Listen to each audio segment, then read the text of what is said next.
Welcome to everybody. We're going to continue our classes as every Sunday. So this time is the day to practice mindfulness of breathing meditation. So this presentation, which I'm going to show, it is somehow a detailed explanation of for us to remember the steps which should be followed, but also to know the source from where this information comes and to clarify certain points which arise during meditation.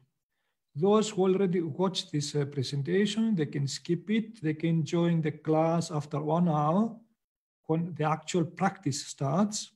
So otherwise, for newcomers, it's good to have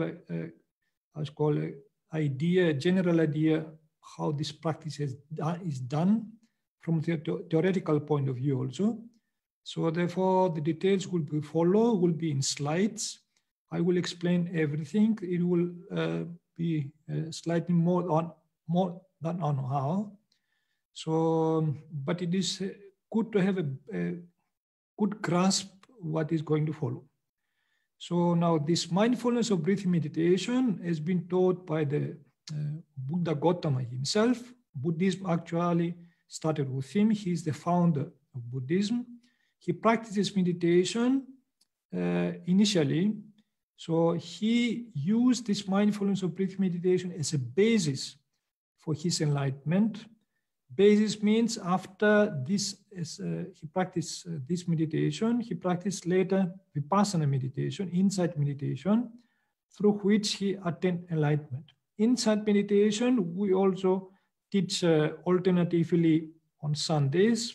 So that means next Sunday we are going to teach insight meditation. So the previous Sunday also we taught insight meditation. This Sunday is about mindfulness of breathing meditation. So then, excuse me. So then this meditation is been praised by the Buddha several times in his discourses. So he says, this concentration, samadhi, through mindfulness of breathing, when developed and practiced much, is both peaceful and sublime. It is an unadulterated, blissful abiding, and it banishes and steals evil, unwholesome thoughts as soon as they arise. So therefore now this meditation has to do with samadhi, which is concentration. The aim of the meditator is to focus his mind on the breath, not to change the object in order to attain this concentration. This is called one-pointedness of the mind. So, and because our mind has the tendency all the time to go away from its center. It can't be in one center. So it goes all the time outside. It gets dispersed, as called, and diffused and scattered all over. It is like a fragmented mind. So concentration helps to center the mind, to focus the mind on a certain object, and we'll see the benefits of that. So therefore now the Buddha speaks about this mind, that this flickering, unsteady mind, difficult to guard, difficult to tame, the wise person strengthens it as a fletcher strengthens an arrow. So therefore now this is the aim of meditator, to strengthen the mind. And the simile it is like a fletcher strengthens an arrow. So because as the Buddha tells, to tame the mind brings a lot of happiness. This is that statement he made, a tamed mind brings happiness. As called, while a chaotic mind brings unhappiness. And our mind is usually chaotic. So therefore it is, we call it fragmented mind. So on the other side, as called concentration, helps to unify the mind. And this is what most people need, unification of the mind. If the mind is fragmented, scattered all over, one gets confused, as called, and loses any coherence of the mind. Concentration helps for that, for the coherence and concentration. So for the unification of the mind. So this is also called oneness of the mind or unpointedness of the mind. So the Pali word for that is chittas ekagata. Eka means one, aga means point, chitta means mind. So now before we start to explain the actual practice, so we are going to show how the Buddha explained the sitting position, because that is also important part of meditation. So now the sitting position, it is simple in the sense that one should sit down, fold the legs crosswise, and set the body erect. So sometimes I put the Pali text below for those who are interested for reference. So then, therefore now we have here the folding of leg crosswise and setting the body erect. For people who have difficulty folding the legs crosswise, there are other options. I'm going to explain this. Now, here the Buddha describes the full lotus position, but there is also a half lotus position. So the difference is that in a full lotus position, both heels are on the thighs, while in half lotus position, one heel only is on a thigh. So there is another option also, which is called the Burmese position, where both heels are on the ground and slightly far from the body. So then whatever in this position also, one can sit on a half a cushion, so that to raise a little bit the back of the body. So, and main thing is to keep the back, your back straight. So erect. This is a very makes one to be alert while meditating. So regarding the hands, you can place the hands in this way, in a comfortable way. You may place either your left or right leg in front, as it is comfortable for you. So, and you can relax your arms in this way also, or in this way. So, because the arms in this position, as called in this meditation, do not play any role. So then all the attention of the meditator is on the breath. So therefore now the arms should be placed in such a way they don't become a disturbance. So now there are also this hand position which can be unnecessary. You can adopt them if you like, but they are not of importance in this kind of meditation. So other ways to sit, it is on a stool, on a Caesar, that means a large cushion, or on a chair. In all these cases, you can see that the spine is erect. So, and this is not a suitable posture. Now, regarding now the posture, this is the main things which one has to remember. But now the actual practice starts where we have to concentrate. So, and it is regarding the breathing. This is called mindfulness of breathing. We should be aware of the breathing process. So this mindfulness of breathing, here it is explained as serenity meditation. It's called samatha meditation because it calms down the mind. When the mind becomes unified, one feels a calmness, relaxation. While the mind is scattered all over, there is anxiety, stress, and all other negative emotions can build up. So first of all, we must know how to start this meditation. And one important point we have to remember, it is the place of observing the breath. So here the Buddha explains establishing mindfulness at parimukha. It is around or near the face or mouth. Here we have the word, this is a very crucial term, parimukha. Pari means around, like the Greek peri, and mukha means mouth. It can be around or near the face or the mouth. So these are the explanations here. Now, this is the Pali text for those who want to check it. And why did the Buddha did not tell on the nose? Because you usually breathe through the nose or in any other place of the body. So the reason is that those who have short nose, they can feel the breath on the upper lip. So, and those who have a normal nose, they can feel the breath on the nostrils. So then, therefore now the Buddha did not specify actually the nose itself, because of those who have short nose, they might not feel it on the nose, they can feel the breath on the upper lip. So that is where the breath strikes.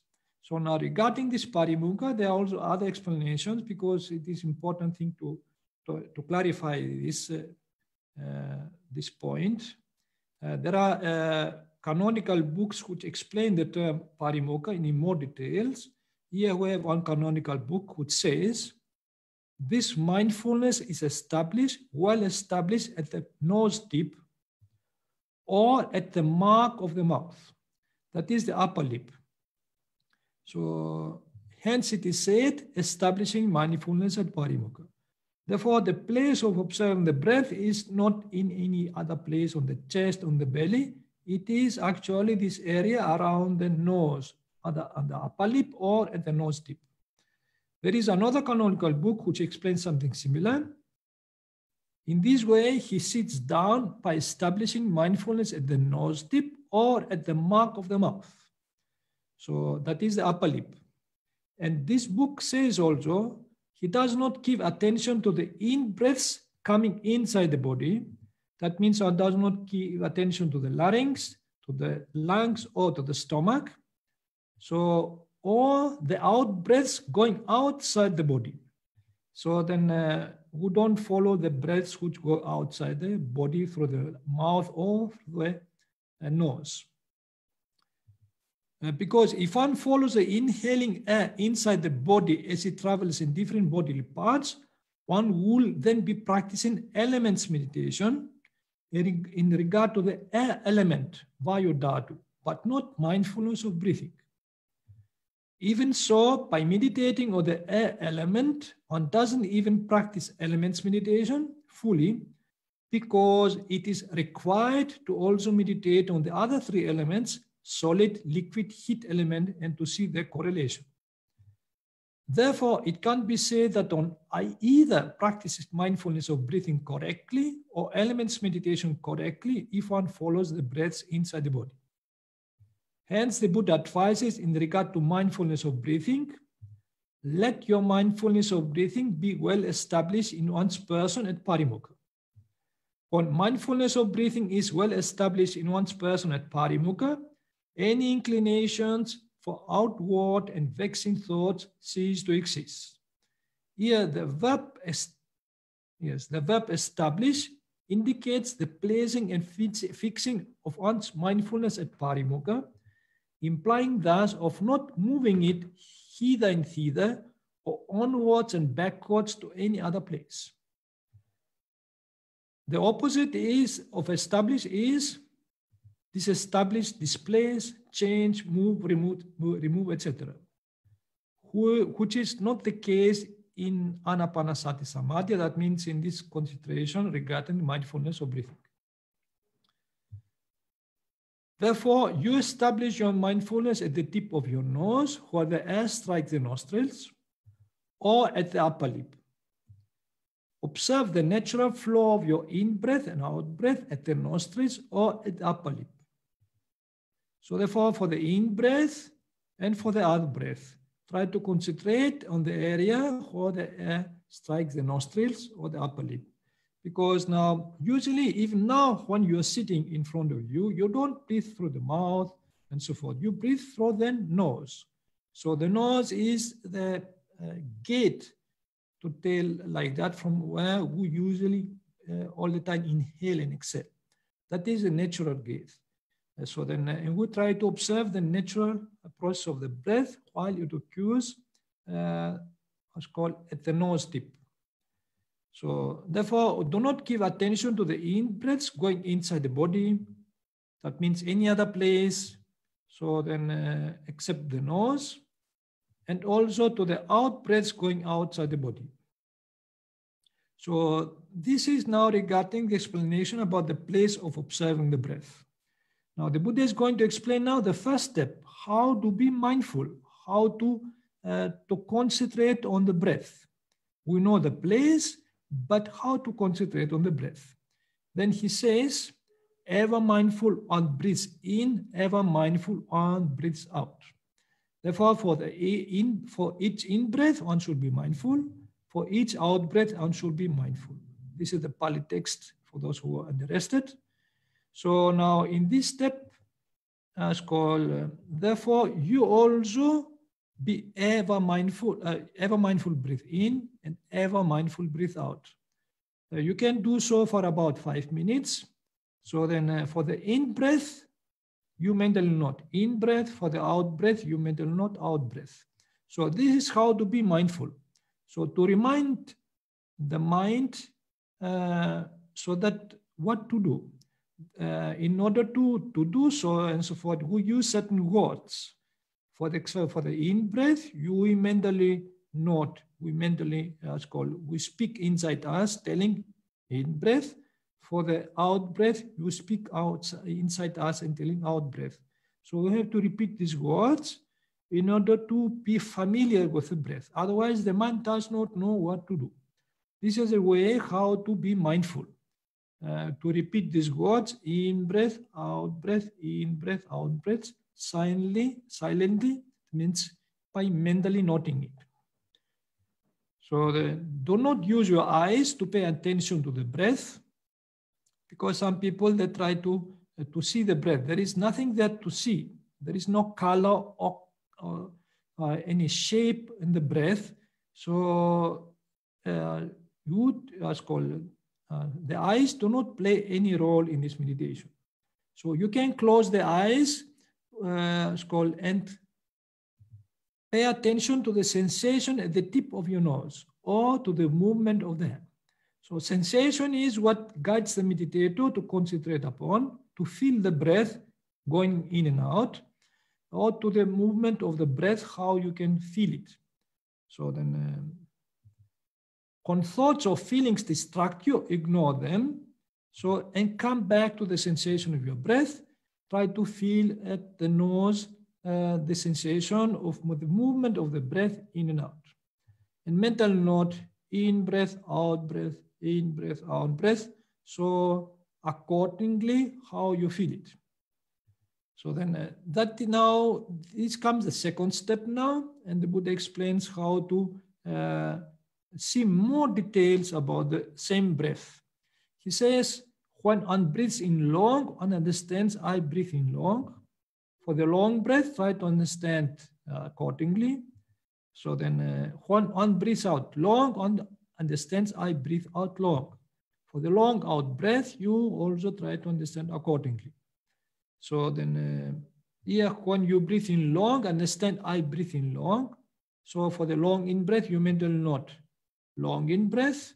When you breathe out long, understand I breathe out long. It is you mentally note long out breath. Long means long time duration. So usually when we sit down, the breath it takes some time to enter and to exit. So this is long in breath or long out breath. So we don't make the breath long or short. We try to understand the state it is, as called the condition it is, the process of it, whether it is long or short. So this is how we try to see more details, not only in breath, out breath, in breath, out breath. You can do so for about 5 minutes, but try to see also how long this breath lasts. The in breath lasts how long, and the out breath how long. You don't count the seconds, so then try to feel the whole process. So then, similarly, also the Buddha says, when one breathes in short, one understands I breathe in short. For the short in breath, should be mindful of it. So when one breathes out short, one understands I breathe out short. For the short out breath, Similarly, I should be mindful of that. So therefore now, when you breathe in short, understand I breathe in short. And for it's called, and you mental not short in breath. When you breathe out short, it's called, you understand I breathe out short. So, and for the short out breath, you mental not short out breath. Short means you just feel it. It means it's a short time duration. You just feel the breath striking the nostril. Very short time. So if it takes longer time, it can be long. You can mental not long in breath, long out breath. So you can do that for just for 2-3 minutes to understand the situation the breath is. And the aim, as I told you, to see more details, not only to see in breath, out breath, in out breath, but to see also how long does it last. So, and we're going to see now the third step. The third step is to see more details from the breath. And here the Buddha says, one trains thus, I shall breathe in, experience the whole breath body. So the whole, that means the whole in breath, not part of it, but the whole in breath. So then one trains thus, I shall breathe out, experience the whole breath body. It means the whole out breath. So this is the Pāli text for those who want to check it. Now, there is one technical term here which confuses sometimes meditators and also some scholars. And this term is called the body. Why does the word body come here? Now, for the body, there is a word, Pāli word kaya, which actually means body. So why the Buddha uses this word body here? We're going to see this word and to understand it better. So then, so now the meaning of the whole body is explained in different other discourses of the Buddha. The definition of kaya in this context is given by the Buddha thus. So he says, I say that this is a certain body, kaya, among the bodies, namely the in-breaths and out-breaths. Here's a Pāli text for those who want to check it. Therefore, sabakaya means in this context the whole bodily process, and the in-breaths and out-breaths of the in-breaths and out-breaths, and kaya body is used in a metaphorical sense. So metaphorical sense means it does not mean the actual body of our legs and hands and head. So in English also have this metaphorical sense of the word body. If we say the body of English literature, we don't mean any bones and flesh like that or any physical body. We mean the whole collection of English literature. So something similar is happens here also. The word body is a collection, is a process of the in and out breaths. So it is said so because the meditator at this step begins to lose the perception of the physical body and starts to perceive the whole breath as a body, namely as a bulk, as a collection or as a mass of air. So now what happens is, if the meditator starts meditating, in the beginning he can feel the breath, but he is not fully conscious of the breath. He is only partly conscious of it. But if he tries to concentrate on the whole breath, slowly his concentration increases and he loses the perception of the physical body. And what remains in front of the meditator is only the breath. So he can't feel the body, the physical body. He can see this movement of the breath, the bulk of the air going in and out. So this is called losing the perception of the physical body and perceiving the whole breath as a body, namely as a bulk or mass of air. So in this way also, try to experience the whole in-breath at the tip of your nose. And for the whole in-breath, you mental not whole in-breath.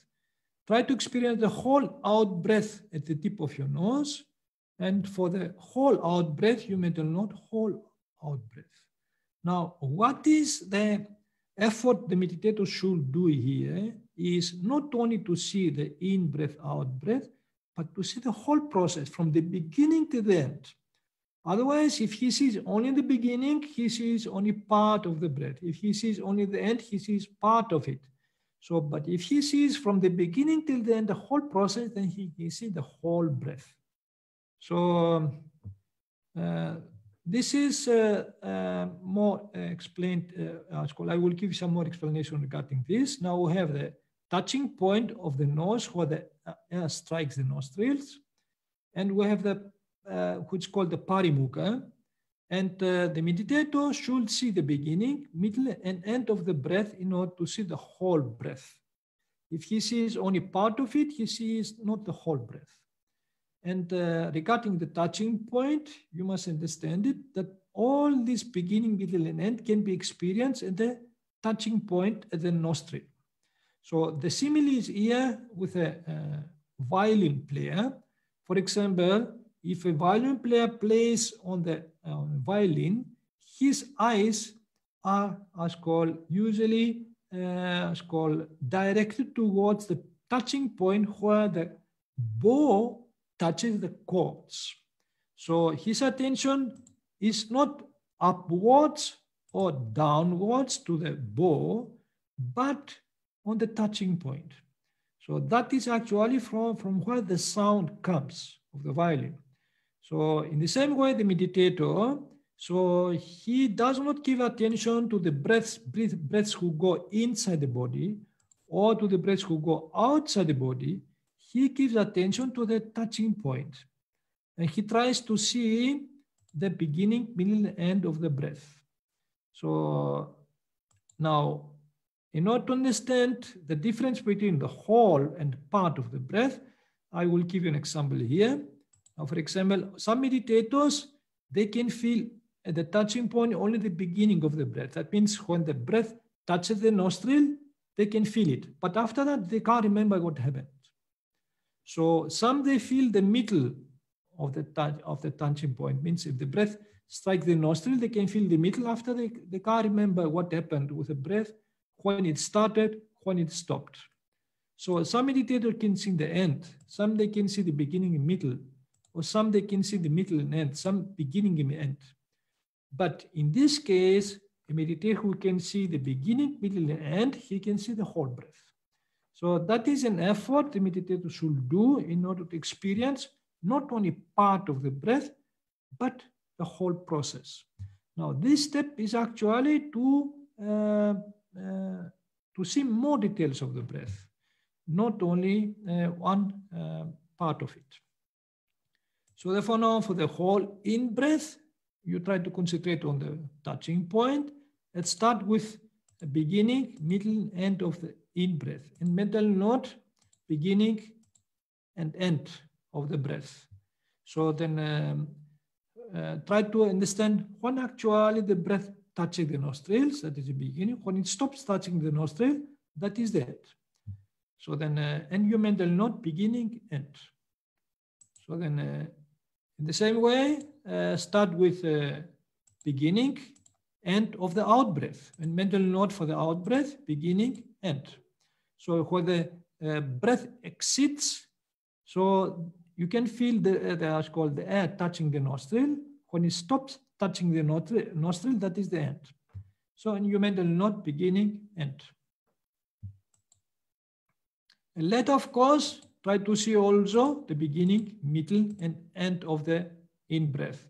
And mental note, beginning, middle, end. So this is how effort has been done to see the breath from the beginning till the end, but also the middle means as called when the breath touches the nostril, that is beginning, after it continues some time. This continuity is the middle, when it stops is the end. So then try to see also the beginning, middle, end of the out breath, and mental note, beginning, middle, end. So this is the third step in order to see more details. Now we're going to explain the fourth step. Here the Buddha says, one trains thus, tranquilizing the bodily process of breath, kaya sankara, I shall breathe in. One trains thus, tranquilizing the bodily process of breath, kaya sankara, I shall breathe out.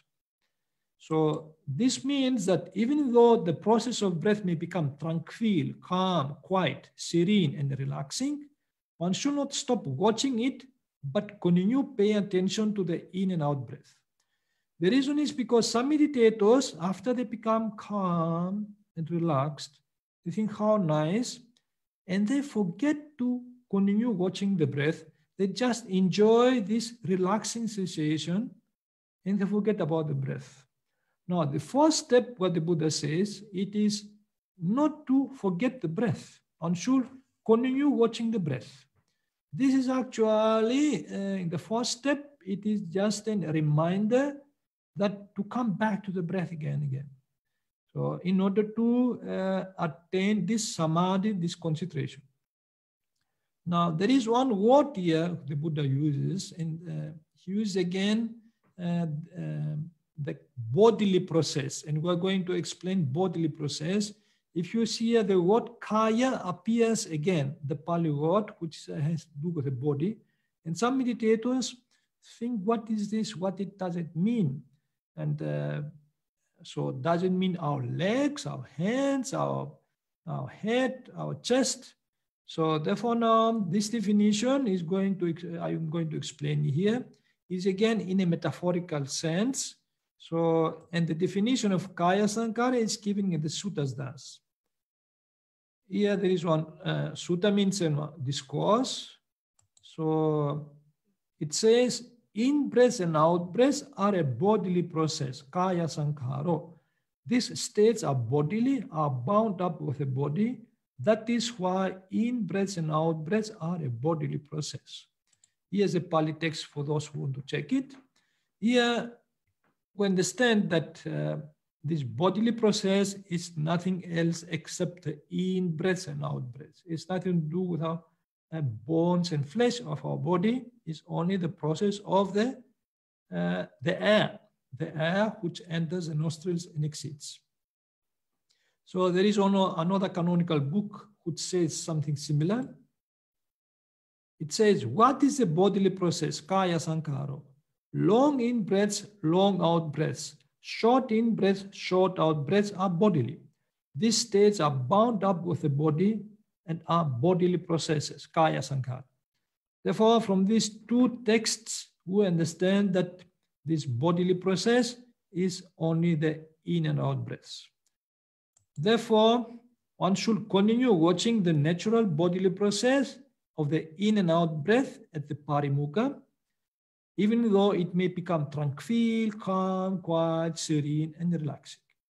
So the first step is actually to encourage the meditator to watch the breath again and again. Don't be just try to enjoy this relaxing feeling, because it's just a temporary feeling which might disappear if you don't continue concentrating on the breath. So this is a simple explanation about these three steps. Actually, there are three steps. The fourth is to encourage you to continue more. So, and we watch the same breath, but in more details. In the first step, we watch it in a very gross manner. In the second step, we try to see more details about the time, how long time it lasts.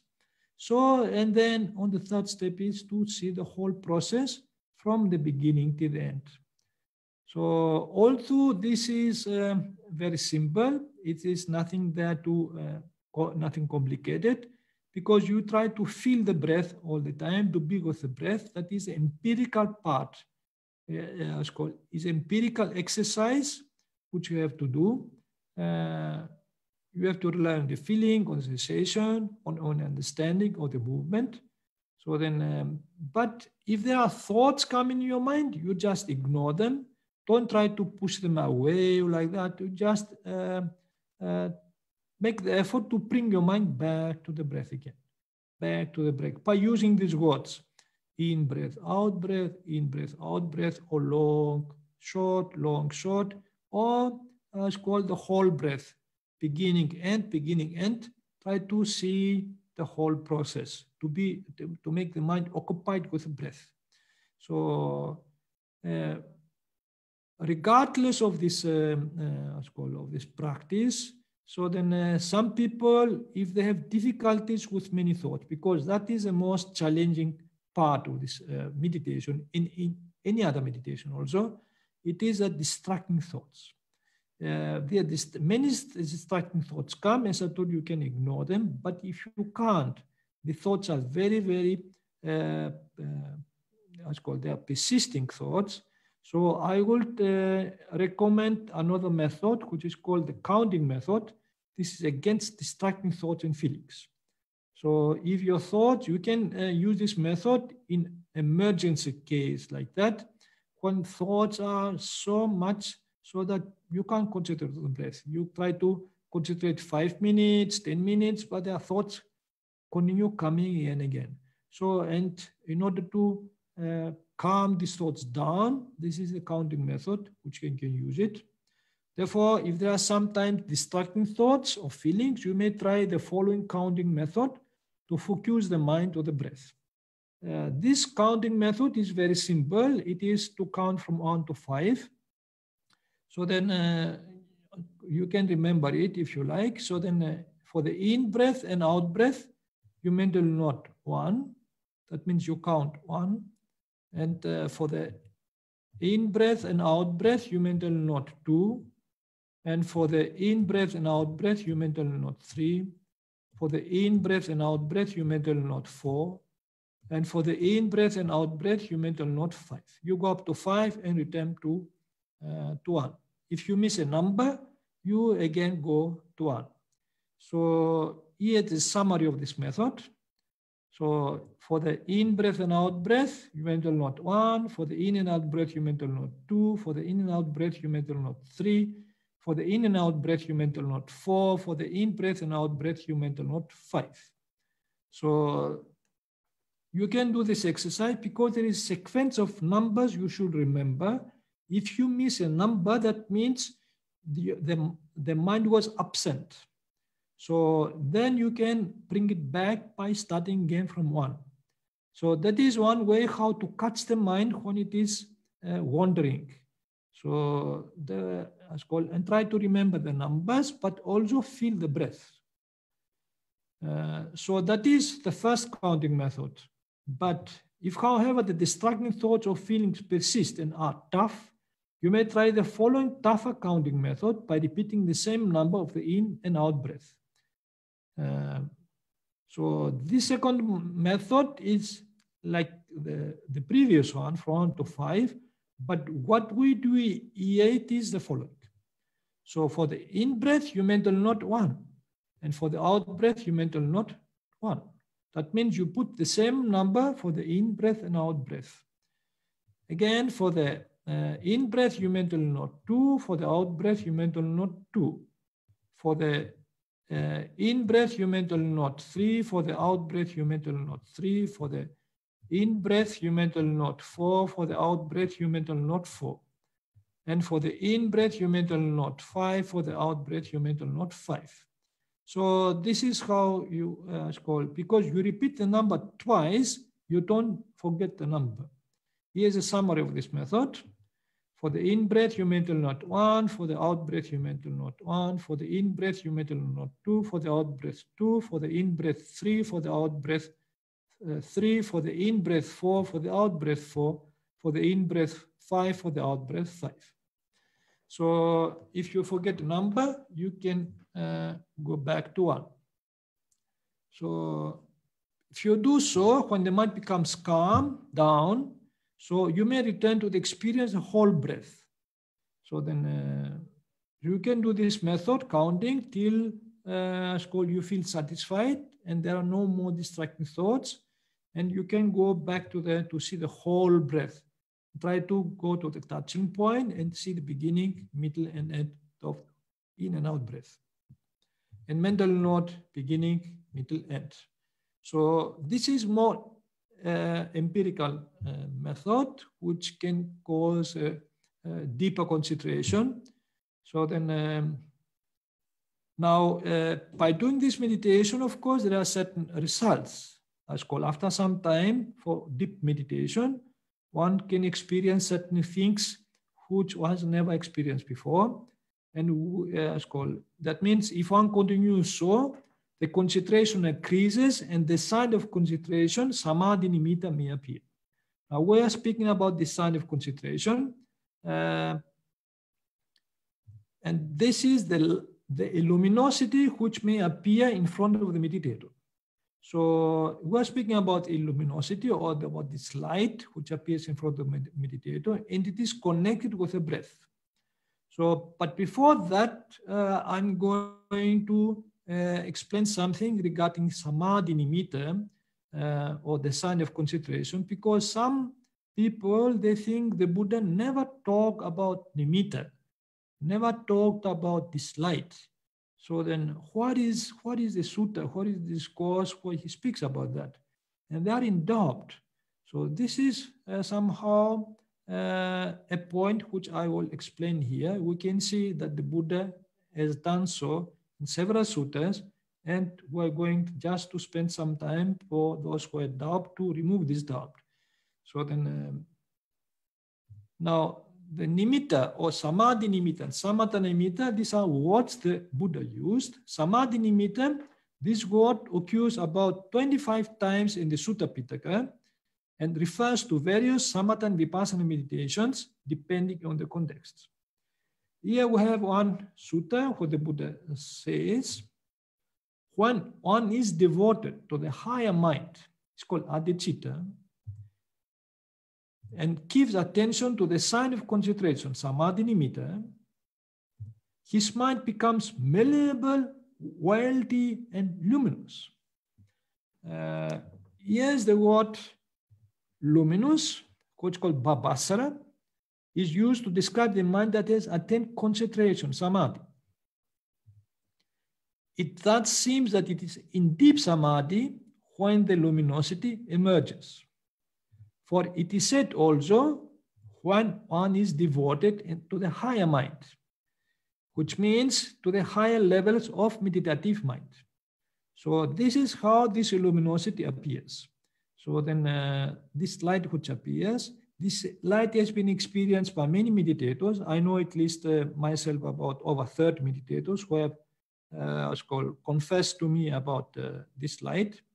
There are different other ways how to know this light. You can experience oneself. Of course, this is nothing unusual. It is, as I told you, in the high levels of meditative concentrated mind. So now the other term the Buddha uses, it is samatha nimitta. Again, nimitta, as called. This word occurs about 11 times in the Sutta Pitaka and refers to the tranquility or samatha meditations. Here there is one discourse where the Buddha says, there is the sign of serenity meditation, samatha nimitta. Frequently giving careful attention to it is a nutriment for the enlightenment factor of concentration. So now the sign of serenity, samatha nimitta, is, according to the commentaries, serenity itself, samatopi, as well as its object, aramanan, that means the patipaga nimitta or counterpart sign. Now, according to the commentaries, there are, according to the commentaries, there are 3 types of nimitta. So the first is preparatory sign, which is called parikama nimitta. The second is called acquired sign, which is called uggaha nimitta. And the third is counterpart sign, which is called patipaga nimitta. The meanings of nimitta is a sign, a mark, an image, a mental image, a reflex image. Now I'm going to explain the preparatory sign. What is the preparatory sign? It is what the Buddha told, establishing mindfulness at parimukha. So, because the meditator has to start in one place where to establish his mindfulness. So, and the Buddha defined this place. This place is actually the movement of the breath which strikes the nostrils. And this movement is an indicator that the breath moves in and out. So without this movement at the nostrils, we can't know where to concentrate. So that is why this is called preparatory sign. It's a sign that means an indication that the breath moves in and out. And then there's acquired sign, the still unsteady luminous image, which arises when the mind has reached a high degree of concentration. And we have the counterpart sign, which is entirely clear and immovable luminous image arising at a much higher degree of concentration. So, and soon after this luminous image arises, the stage of access concentration is reached. We can see that actually the slide starts very simple one, and after comes and covers the whole face of the meditator. So then if the meditator continues, then he attains the first jhana, which is called the full absorption or ecstasy, if we tell like that. So, and what happens in the meditative mind? There are certain factors, certain mental factors which occur. These are called the 5 factors of the third jhana. That is the applied thought. That means his thought is only on the breath or only on the light, on the luminosity in front of him. And sustained thought, again, his thought does not think anything else except the breath and the luminosity in front of him.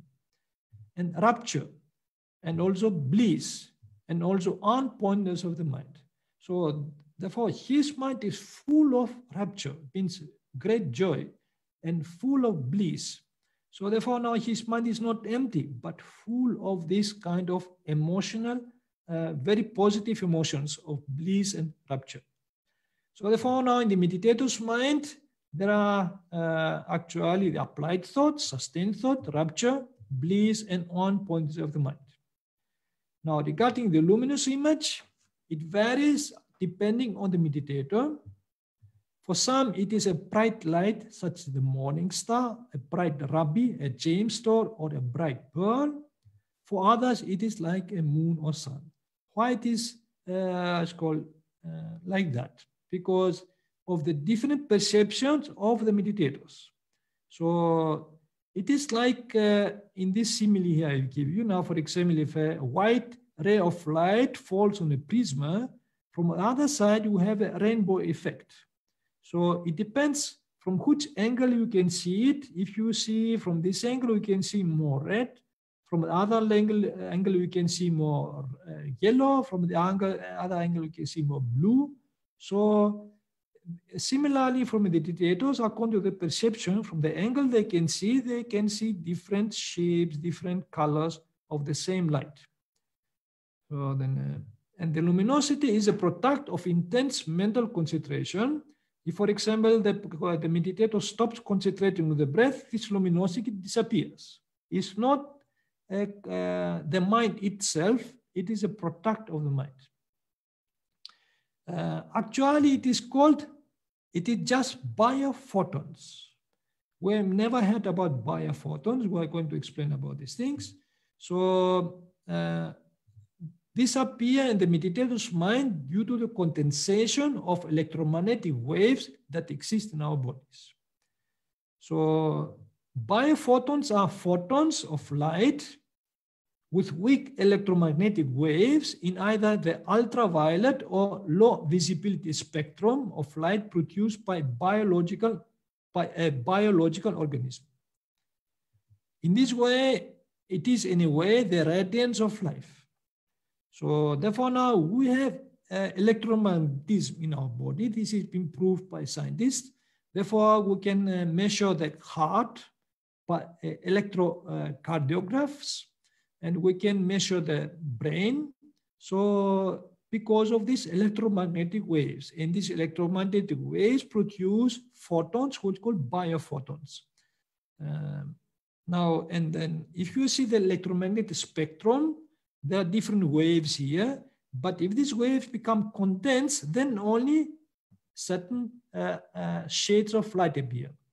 And during meditation, condensation of electromagnetic waves it is appear because of mental concentration. Now, what happens in the brain is actually that we have these brain waves, as called, we have the gamma, the beta, the alpha, the theta, and delta waves. Now, in the case of gamma wave, you can see the, as called, the waves are very, very condensed. That means a lot of speed there. So why in the delta waves, where one is asleep, one falls asleep, the waves are very slow movement. So then, and in meditation, actually, it is the gamma waves who play a big role. So that is when the mind is very alert, and gamma waves are associated with large-scale activity of the cerebral network and cognitive processes of high intellect, such as active memory, attention, and perceptual organization, and can be greatly enhanced through meditation or neurostimulation. So that we have actually electromagnetism in our body. It has been taken in photographs also. For example, here there is a Kerlian photography, which shows how our body can emanate light. This is the case with plants also. They have the same ability. And what is basically recorded in Kerlian photography are the very natural phenomena in our body, such as pressure, electric grounding, humidity, and temperature. Changes in humidity, which sometimes reflect changes in emotions, barometric pressure, and electric voltage, among many others, will produce different auras. So, and these are physical phenomena, what happens. And as I told you, if the concentration drops, becomes weak, this luminosity also becomes weak and disappears in front of the meditator's mind. Therefore, it is the concentration which can produce this light. The concentration itself is not light, but it can produce light. So now we'll speak about this. We're going to speak about misinterpretation of the light by mystics and so forth, because some people who have experience of this light during meditation, they misinterpret it. Sometimes they might call it the immortal pure light of infinite consciousness, which is wrong. The cosmic light, which is wrong. The cosmic consciousness, the cosmic energy, God, God's grace, the union of man with the divine, enlightenment, the infinite ego, the soul, the spirit, Brahma or his grace, Bodhisattva or his grace, and so on. They give certain names because they don't know, they have not the means to analyze this. In Theravada Buddhism, which we have the vipassana meditation, which is a more analytic way how to analyze mental and material phenomena, it is, there is no mysticism because there is analysis. Once you can analyze this light, you can see it consists of photons. There is nothing metaphysical there. There's something a mystery how this happens.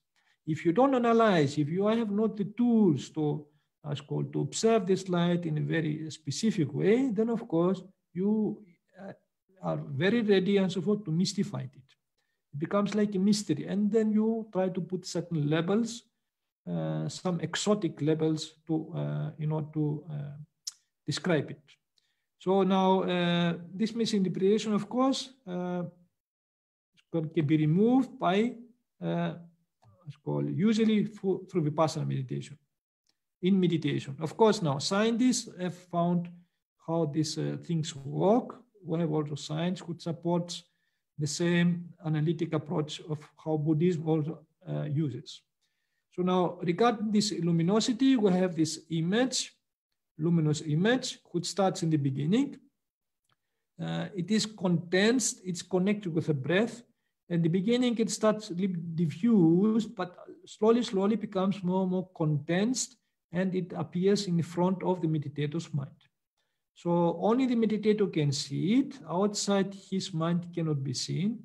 So this is something personal experience.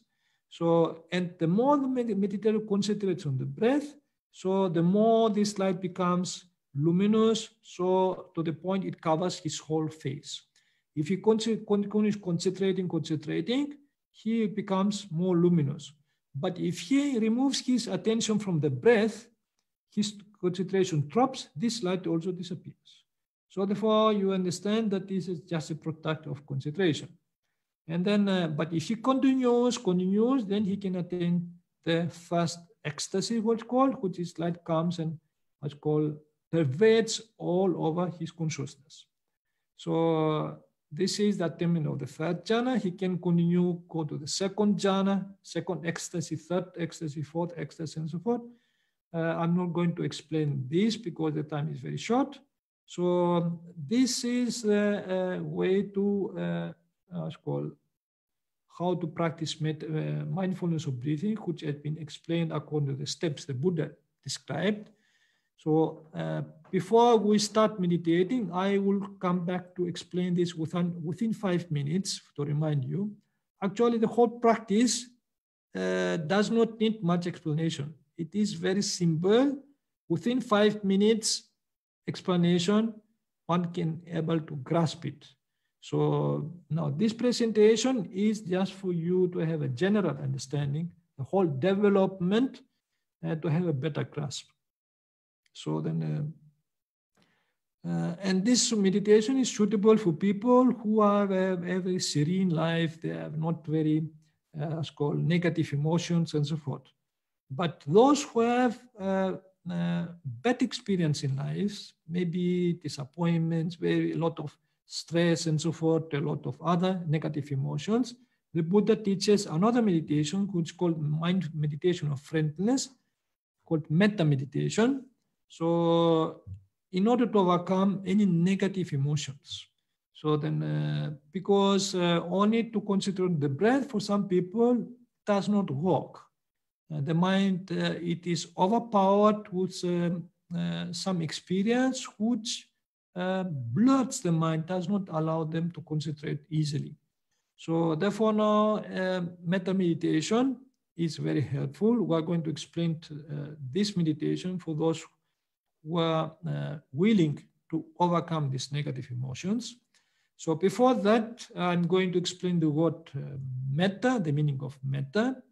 So Mettā comes from the word mitra. In Sanskrit it's called mitra, which means a friend.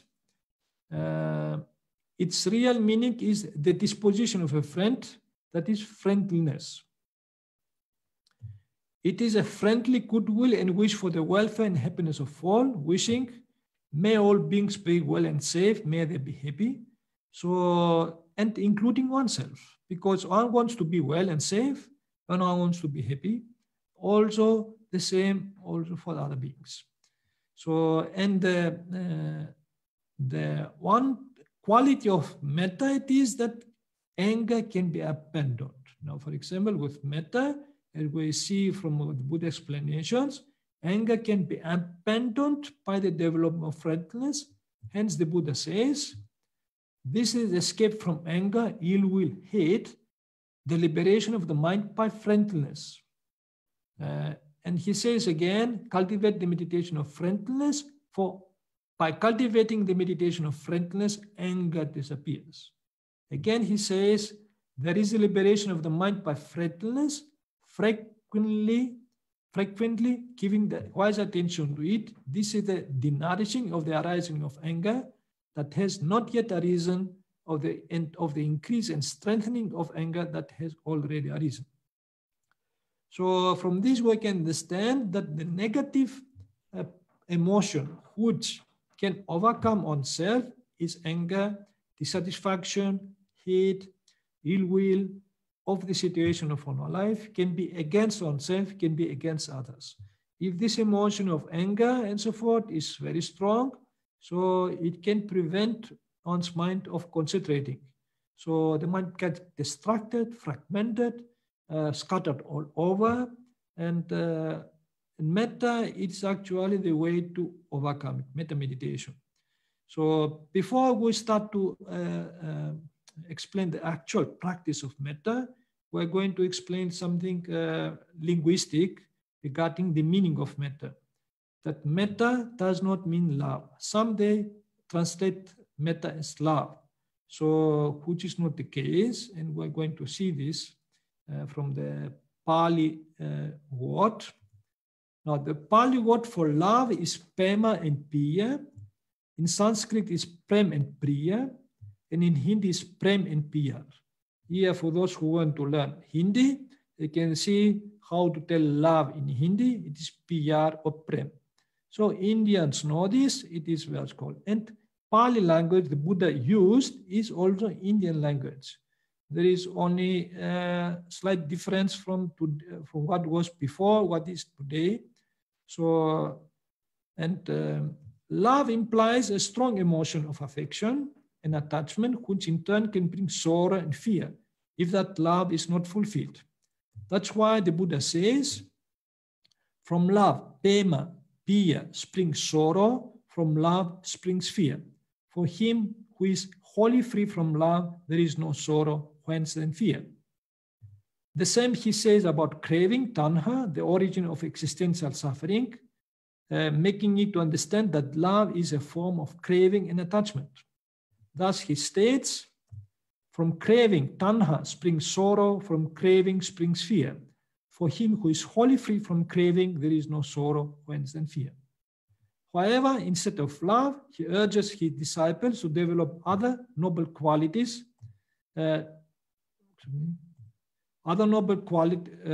qualities towards oneself and others, such as Mettā, which literally means friendliness or a friendly disposition, karuna, compassion, mudita, sympathetic joy, and upekkha, equanimity.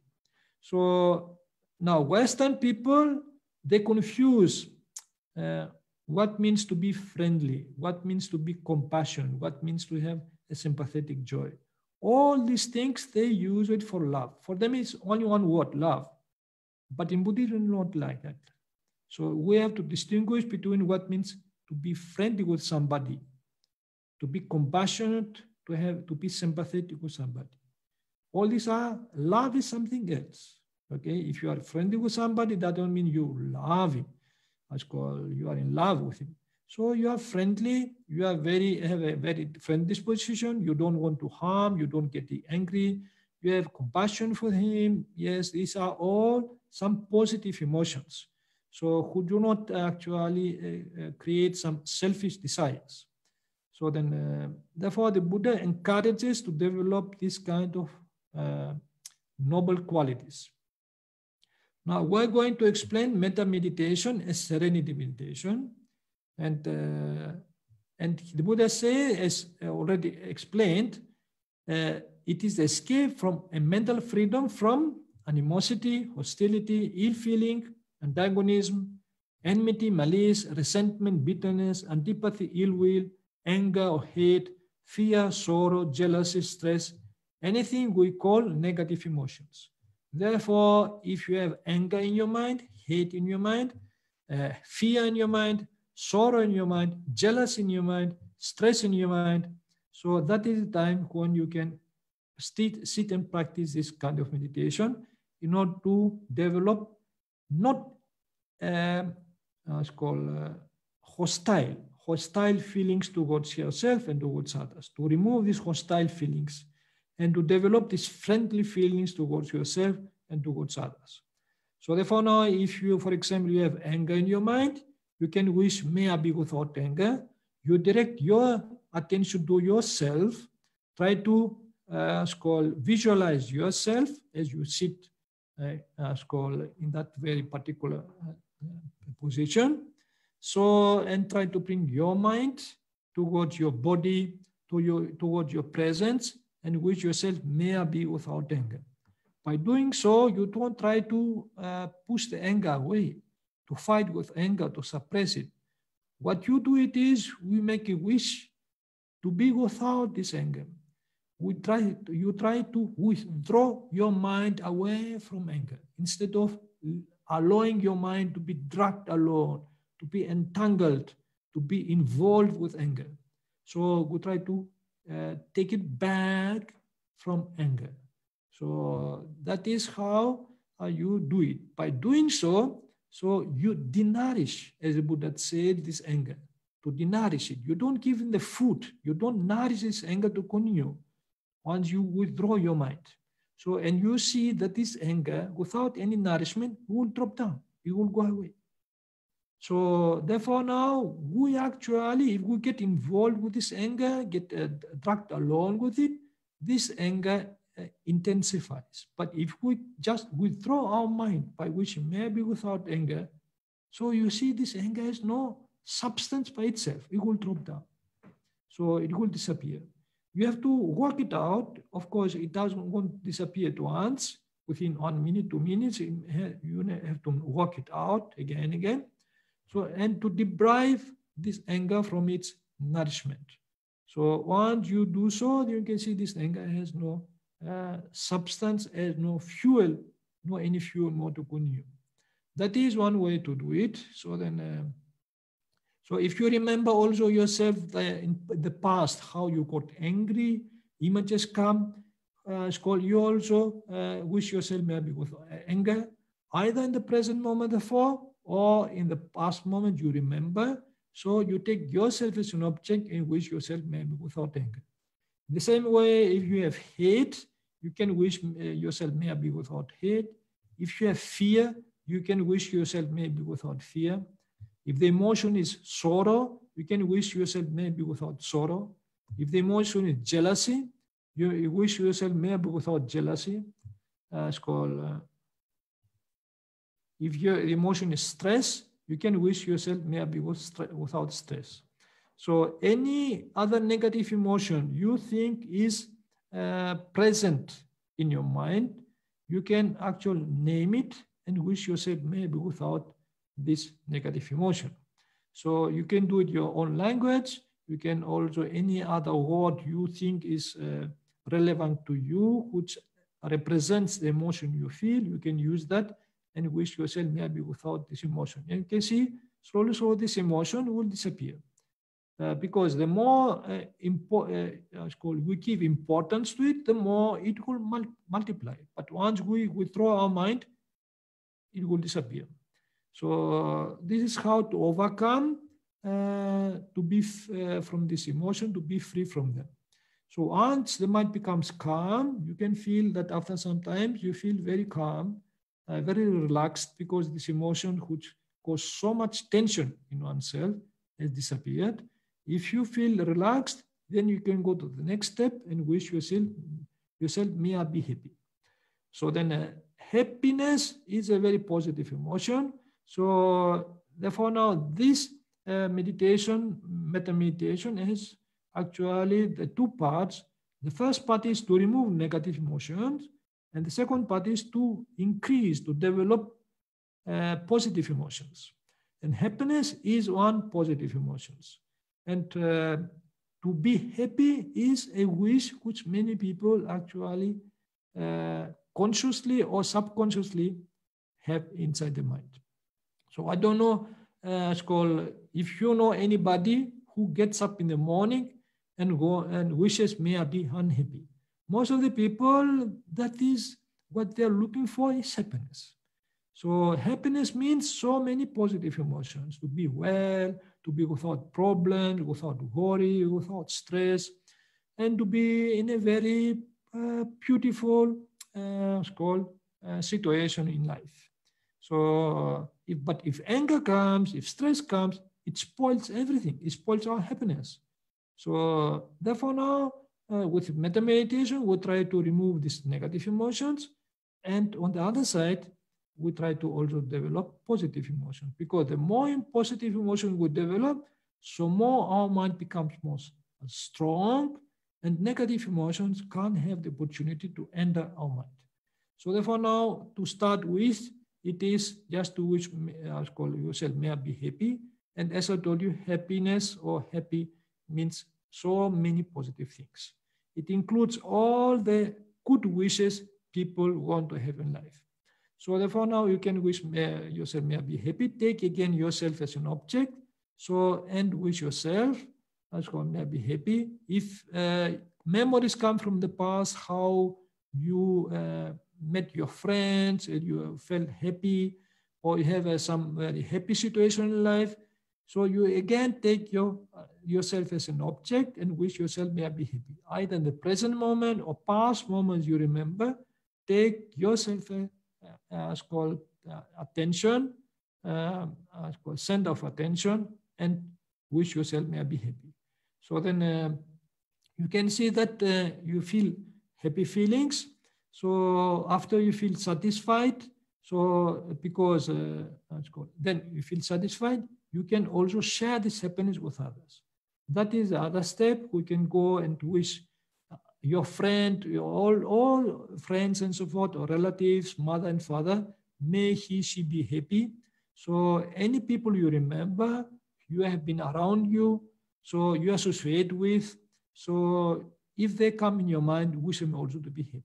So because our happiness does not depend only on ourselves, it depends how we react with other people and how other people react with us. So therefore now it is good to share this happiness with others, to any resentments we have towards others, any anger and hate also can disappear. We can forgive other people. So then relationship can increase by wishing other people also to be happy. So then this is how actually you can remove these negative emotions, increase positive emotion, and share these emotions also with others. So then, and you can see that you can improve your life, not only your life, but even your concentration. After you return to the breath, you can see the breath is very smooth. Because the way we breathe, it shows our state of mind also. If our breath is very relaxed, that means the mind is also very relaxed. The mind plays a big role on the breath. So, and we know if we get anxious, our breath increases, the heartbeat increases. So, but if we're relaxed, it is exactly the opposite. The breath also becomes relaxed. So therefore now, this is one way how to remove these negative emotions regarding this metta meditation. And you can practice this anytime you are free. So while you're walking, sitting, while you eat, you drink something, if anger arises, if negative emotion arises and so forth, you can wish yourself may I be without this negative emotion. So, and to be aware of it, this is also helps for self-knowledge, to understand how the mind any moment can lose its happiness if we allow these negative emotions to come to enter our mind. But there is a way how to overcome them, and the effort has to be done. You can use also this meditation as a support. And therefore now today, I'm going to conclude the explanation about this two kinds of meditation we have explained today, about breathing meditation and all about metta meditation.